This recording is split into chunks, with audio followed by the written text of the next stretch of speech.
살기로 했네. 주님 뜻대로 살기로 했네. 주님 뜻대로. 데살로니가 전서 제1장. 바울과 실와노와 디모데는 하나님 아버지와 주 예수 그리스도 안에 있는 데살로니가인의 교회에 편지하노니 은혜와 평강이 너희에게 있을지어다. 우리가 너희 모두로 말미암아 항상 하나님께 감사하며 기도할 때 너희를 기억함은 너희의 믿음의 역사와 사랑의 수고와 우리 주 예수 그리스도에 대한 소망의 인내를 우리 하나님 아버지 앞에서 끊임없이 기억함이니 하나님의 사랑하심을 받은 형제들아, 너희를 택하심을 아노라. 이는 우리 복음이 너희에게 말로만 이른 것이 아니라 또한 능력과 성령과 큰 확신으로 된 것임이라. 우리가 너희 가운데서 너희를 위하여 어떤 사람이 된 것은 너희가 아는 바와 같으니라.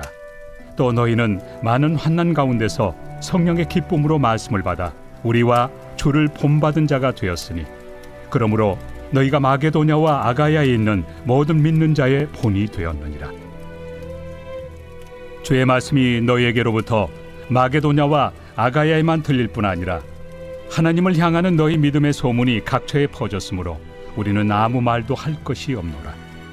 그들이 우리에 대하여 스스로 말하기를 우리가 어떻게 너희 가운데 들어갔는지와 너희가 어떻게 우상을 버리고 하나님께로 돌아와서 살아계시고 참되신 하나님을 섬기는지와 또 죽은 자들 가운데서 다시 살리신 그의 아들이 하늘로부터 강림하실 것을 너희가 어떻게 기다리는지를 말하니, 이는 장래의 노하심에서 우리를 건지시는 예수시니라. 데살로니가 교인들에게 보낸 편지를 바울은 감사로 시작합니다. 오늘 본문 7절에서 밝히고 있듯이 데살로니가 교회 교인들이 모든 믿는 사람의 본이 되었기 때문인데요. 그렇다면 데살로니가 교회 교인들은 어떤 점에 있어서 모든 믿는 사람들의 본이 되었던 것일까요? 오늘 본문 3절 말씀입니다. 너희의 믿음의 역사와 사랑의 수고와 우리 주 예수 그리스도에 대한 소망의 인내를 우리 하나님 아버지 앞에서 끊임없이 기억함이니. 먼저 데살로니가 교회 교인들에게는 믿음의 역사가 있었습니다. 콘스탄티노플에서 로마로 향하는 비아 에그나티아 도로에 접해 있었던 데살로니가는 다양한 사상과 철학, 또 종교를 전하는 순회 지도자들이 여러 이적과 기사를 행하고 또 신비스러운 예언과 지혜를 가르쳤던 곳이기도 했습니다. 그런데 그들이 바울이 전한 복음을 듣고 하나님을 향해 돌이키게 되는데요. 오늘 본문 9절 하반절 말씀입니다. 너희가 어떻게 우상을 버리고 하나님께로 돌아와서 살아계시고 참되신 하나님을 섬기는지와. 믿음은 하나님을 향해 우리의 삶의 방향을 바꾸게 해줍니다. 데살로니가 교회 교인들이 우상에서 돌이켜서 하나님께로 향하게 해 주었던 것처럼 헛된 것을 버리고 참된 것을 향할 수 있도록 도와주죠. 존 본연의 철로 역정이 믿음이 우리를 어떻게 돕고 또 이끌어주는지에 대해서 잘 보여주고 있는데요. 순례자가 멸망의 도시를 떠났을 때 그의 길동무가 되어 주었던 인물 중 하나가 바로 신실, 즉 믿음이었습니다. 길동무가 함께 되어 걷다가 순례자는 신실과 허영의 시장이라는 곳에 이르게 되는데요.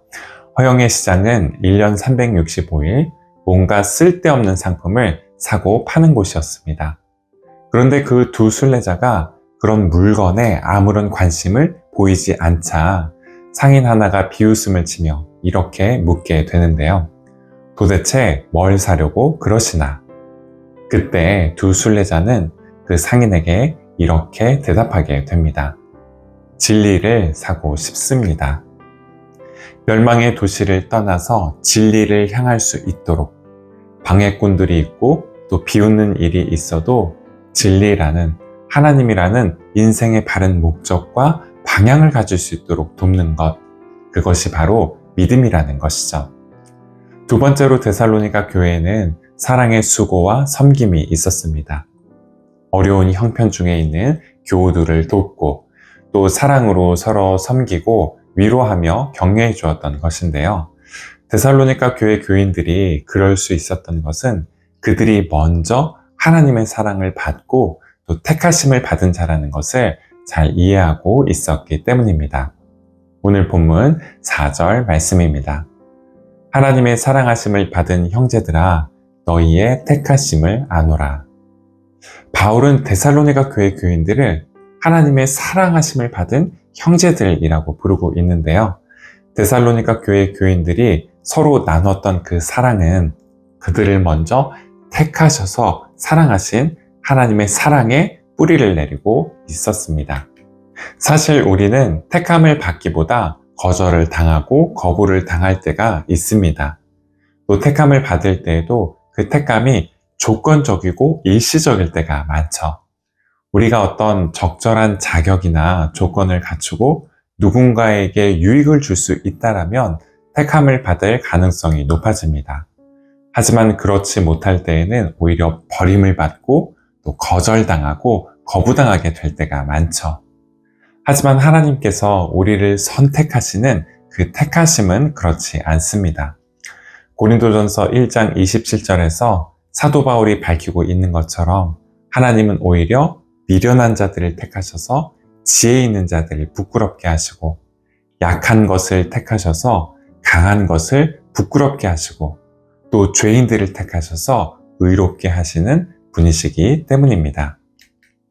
조건 없이 우리를 택하신 하나님의 사랑은 그래서 우리가 서로를 별다른 이유나 여러 조건을 달지 않고 사랑하기로 선택할 수 있도록 해 주십니다. 마르지 않는 사랑의 샘이 되어주시고 근원이 되어주셔서 우리 힘으로 다가가고 또 품고 용서할 수 없을 때에도 서로를 품어 안을 수 있도록 우리를 도와주시죠. 마지막으로 데살로니가 교회 교인들에게는 소망 중 인내함이 있었습니다. 복음은 데살로니가 교인들을 환난에서 면제시켜 주지 않았습니다. 오히려 복음을 받아들이고 따르다가 겪지 않아도 될 큰 소동과 어려움에 휘말리게 되었죠. 사도행전 17장은 당시 벌어졌던 사건을 다음과 같이 전해주고 있는데요. 사도행전 17장 4절부터 5절까지의 말씀입니다. 그 중에 어떤 사람, 곧 경건한 헬라인의 큰 무리와 적지 않은 귀부인도 권함을 받고 바울과 실라를 따르나 그러나 유대인들은 시기하여 저자의 어떤 불량한 사람들을 데리고 떼를 지어 성을 소동하게 하여 야손의 집에 침입하여 그들을 백성에게 끌어내려고 찾았으나 바울이 데살로니가에서 복음을 전했을 때 많은 사람들이 바울을 따르게 됩니다. 하지만 이를 시기하고 질투하는 이들 역시 있었습니다. 결국 이들은 불량한 사람들을 선동해서 바울과 실라 또 그를 따르는 이들을 색출하게 되는데요. 이로 인해 바울과 실라는 더 이상 데살로니가에 머물지 못하게 됩니다. 교우들의 권면을 따라 밤중에 베레아라는 곳으로 몰래 빠져나가게 되죠. 그렇지만 계속해서 데살로니가에 남아 있어야 했던 이들은 어땠을까요?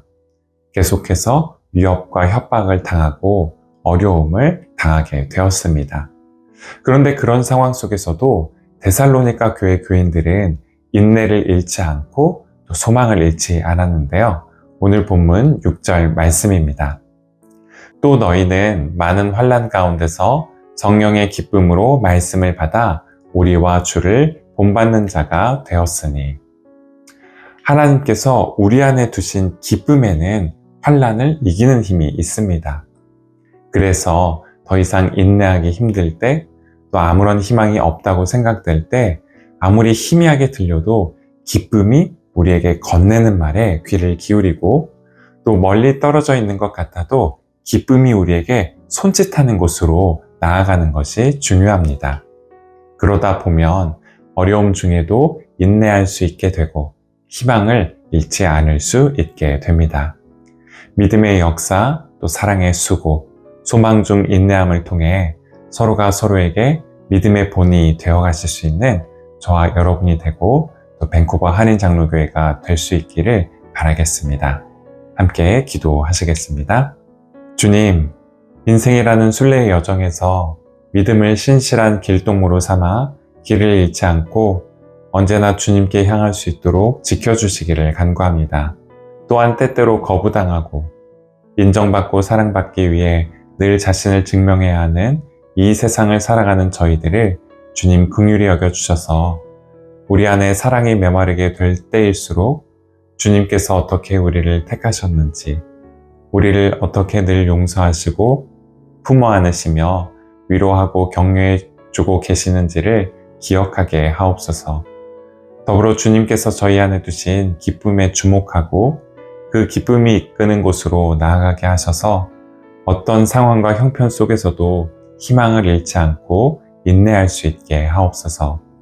예수 그리스도의 이름으로 기도드립니다. 아멘.